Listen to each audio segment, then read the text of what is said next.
آج کے لیے بس اتنا ہی. اپنا خیال رکھیے گا. اللہ حافظ. فی امان اللہ. ایسی امید میں کہ شاید سنی ان سے ایمان کی کوئی بات کرے یا پھر مولوی صاحب بھی اپنے گھر کا کوئی تذکرہ کر دیں. لیکن میری یہ امید بھی ہمیشہ ہی ٹوٹتی رہی. پھر میرے جنون نے ایک اور روپ دھارا. میں مولوی صاحب کے آنے کا انتظار میں رہتا ہوں. جیسے ہی وہ گھر میں داخل ہوتے میں گاڑی نکال کر ان کے محلے کے گیٹ کے سامنے اور کبھی کبھار تو بالکل ہی ان کی گلی کے پاس لے جا کر گاڑی لگا دیتا اور مولوی صاحب کی واپسی تک گاڑی میں ہی بیٹھا ٹیکنی لگائے کسی نازنین کی راہ تکتا رہتا اس امید پر کہ کبھی نہ کبھی تو وہ گھر سے باہر نکلے گی. لیکن یہ حسرت بھی ہمیشہ ناکام ملے گی. میں نے کبھی اس کو گھر سے نکلتے اور باہر پھرتے نہیں دیکھا. ہاں البتہ آس پاس سے گزرتے محلوں کے مکین میری گاڑی سے اچھی طرح واقف ہو چکے تھے. البتہ ان میں سے کسی نے کوئی اعتراض نہیں کیا. اعتراض بھی کیا وہ مولوی صاحب کے گھر کئی مرتبہ شاکر کو ایسی بڑی گاڑیوں میں آتا جاتا دیکھ چکے تھے. اس لیے کسی نے کوئی اعتراض بھی نہیں کیا اور انہوں نے مجھ سے کوئی اس طرح کی تعبیر کی ہے کہ میں بھی کچھ ایسا ہی ہوں. البتہ یہ خیریت رہی کہ ان میں سے کسی نے کبھی مولوی صاحب سے تذکرہ نہیں کیا ورنہ میرے لیے جواب دینا بہت مشکل تھا. دن یوں ہی گزرتے جا رہے تھے اور میرا جنون بڑھتا جا رہا تھا. پھر جیسے قدرت کو مجھ پر رحم آ گئی. ٹھیک ہے ایک ایسی ہی گرم سپہر کو جب مولوی صاحب سنی کو درس دے رہے تھے شاکر انہیں ڈھونڈتا ہوا اسی گول کمرے کی طرف آ نکلا جہاں میں بھی یوں ہی بلا وجہ بیٹھا کب سے رسالے کی ایک ہی صفحے کے ورق کے گردانی کر رہا تھا. شاکر نے آتے ہی مولوی صاحب کو یہ مسردہ سنایا کہ اس کی بڑی بیٹی کی منگنی طے ہو گئی ہے اور اگلے جمعے کی سپہر مولوی صاحب بمائے خاندان کے اس کے گھر مدعو ہیں. مولوی صاحب نے منگنی طے ہونے پر شاکر کو بے حد مبارکباد دی اور خوشی کا اظہار کیا. لیکن انہوں نے شاکر سے معذرت کی کہ جمعے کے دن کا تو وہ پہلے ہی کسی تبلیغ جماعت سے وعدہ کر چکے ہیں ان کے ساتھ علاقے کی گشت پر چلیں گے اور اب اس وعدے کو ٹالنا کسی طور مناسب نہ تھا. البتہ انہوں نے یہ وعدہ ضرور کیا ہے کہ وہ اپنے بھتیجے عبداللہ کے ساتھ باقی گھر والوں کو منگنی کی تقریب میں ضرور بھیج دیں گے. مجھے یوں لگا جیسے برسوں کی ویران بیابان صحرا میں پھرتے پھرتے اچانک کوئی نخلستان اور سے مجھے نظر آ گیا. میں جانتا تھا کہ شاکر یہ جانتے ہوئے بھی کہ ہمارے اس عمارت زدہ گھر میں سے کوئی بھی اس خوشی میں شریک ہونے نہیں آئے گا. ہم سب کو دعوت ضرور دے گا. شاید قدرت مجھے اس کی ایک جھلک دکھانے کے لیے یہ سب انتظام کیا ہو. اور پھر ہوا بھی بابا نے حسب معمول ایک لمبا سا ہنکار بھرا اور جیب سے پرس نکال کر چند بڑے نوٹ شاکر کے حوالے کر دیے. میری طرف سے بیٹی کے لیے کچھ لے لیں. امی نے بھی گھر میں کام کرنے والیوں کو پرانے صندوق اور الماریوں کو کھنگالنے کا کہا اور کپڑوں سے اور پرانے زیورات کے ایک گٹھری شاکر کے حوالے کر دی گئی. شاکر نے سب کی طرف سے مایوس ہو کر میری طرف دیکھا. میں نے اسے تسلی دی. میں ضرور آ جاؤں گا، وعدہ کرا. بابا کے چہرے پر نہ گواری کے تاثرات ابھرے جو ان کے پائپ کے دھوئیں کے پیچھے کھو گئے. امی اور بھابھی نے بھی ناک بھون چڑھائی لیکن کسی نے کچھ کہا نہیں. یہ سچ ہے کہ اس مرتبہ شاکر کی خوشی میں شرکت کرنے میں میری اپنی شدید غرض بھی شامل تھی. لیکن یہ بھی سچ ہے کہ اگر بات ایمان کی ایک جھلک کی نہ بھی ہوتی تو بھی ضرور شاکر کے گھر جاتا. اس کا اور میرا رشتہ نوکر اور مالک سے بہت بڑھ کر تھا اور تمام گھر والے بھی بچپن سے میری شاکر سے اس عمومیت سے اچھی طرح واقف تھے. شاکر بہت پہلے مولوی صاحب کے اس چھوٹے سے محلے میں ہی رہتا تھا. اس نے بہت چھوٹی عمر میں دادا جان نے گھر کی ڈرائیوری پر رکھ لیا تھا. بابا کی شادی بھی اس کے سامنے ہی ہوئی تھی. بعد میں کچھ سالوں کے بعد شاکر کی بھی شادی ہو گئی تھی تو دادا جان نے ان دونوں میاں بیوی کو اپنے بنگلے کے پیچھے بنے سرونٹ کوارٹر میں رہنے کی جگہ دے دی تھی. سرونٹ کوارٹرز کیا تھا؟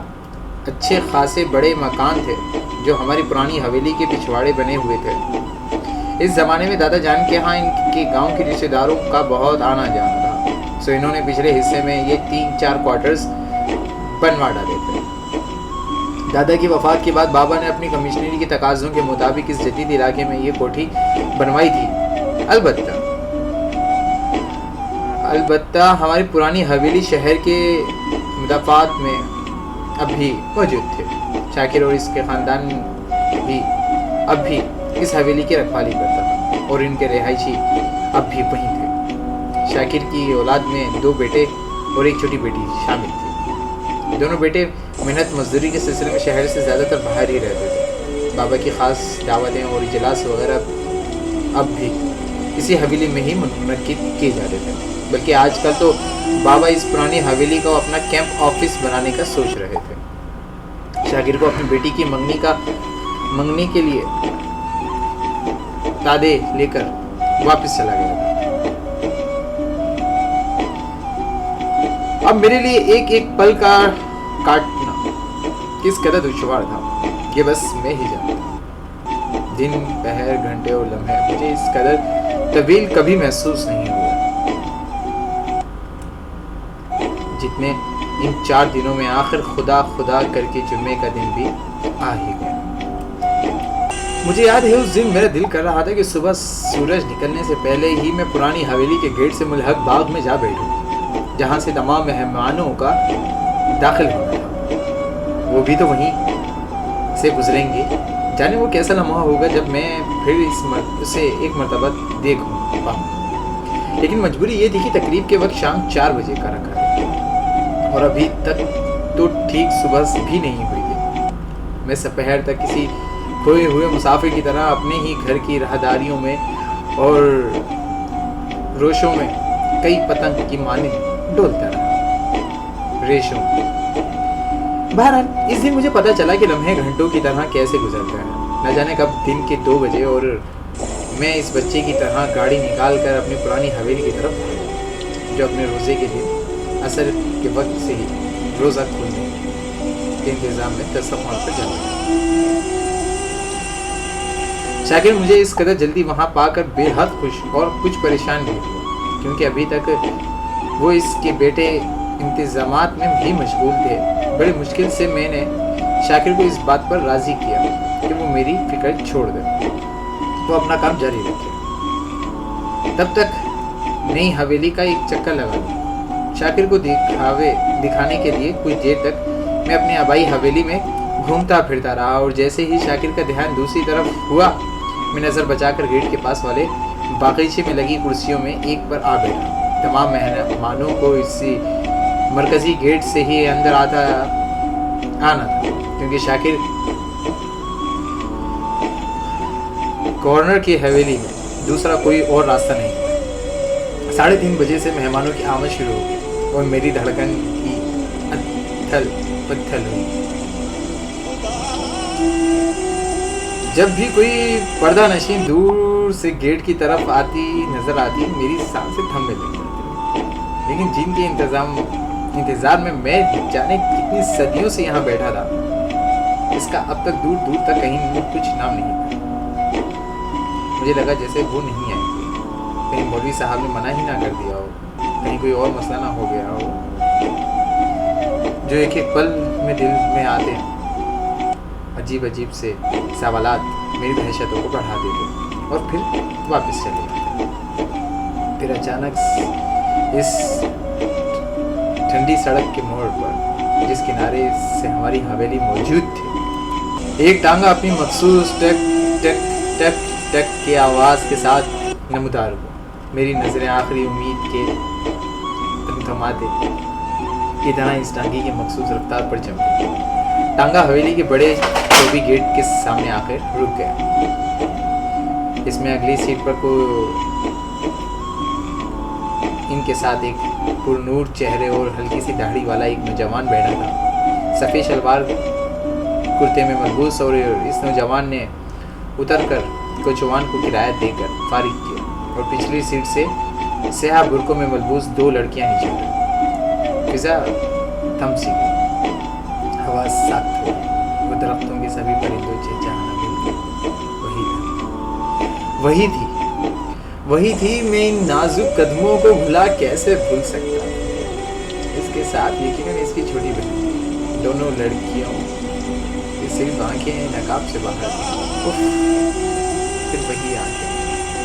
اس نوجوان نے حیرت سے پہلے اس عظیم الشان حویلی کو دیکھا اور پھر لڑکیوں سے جیسے ایک مرتبہ دوبارہ تصحیح چہی کرنا چاہیے، کیونکہ ایک ڈرائیور کی ایسی رہائشی گاہ کا اسے تصور بھی نہ ہوگا۔ پھر شاید جیسے چھوٹی والی نے اسے کچھ سمجھایا، وہ نوجوان انہیں لے جیسے کسی اسٹیج میں جھجکتے ہوئے گیٹ کھول کر اندر داخل ہوئے۔ شاید وہ سب سے پہلی مرتبہ شاکر کے گھر گئے تھے۔ وقتاً اس نوجوان کی نظر مجھ پر پڑ گئی اور یہ کہا، یہ کیا وہ تینوں تو میری جانب بھی بڑھ رہے تھے؟ میں ہڑبڑا کر کھڑا ہوا۔ چھوٹی والی کی آنکھیں میں مجھے دیکھ کر شناسائی کی ایک چمک لہرائی اور اس سرگوشی میں ایمان سے کچھ کہا۔ شاید چھوٹی مجھے پہچان گئی۔ ایمان نے ایک نظر اٹھا کر میری طرف دیکھا، ایک بجلی سی چمک۔ یہ اس کی دوسری نظر تھی جو میری طرف ٹکرائی تھی۔ بے خودی کی ایک لہر مجھ پر طاری ہو گئی۔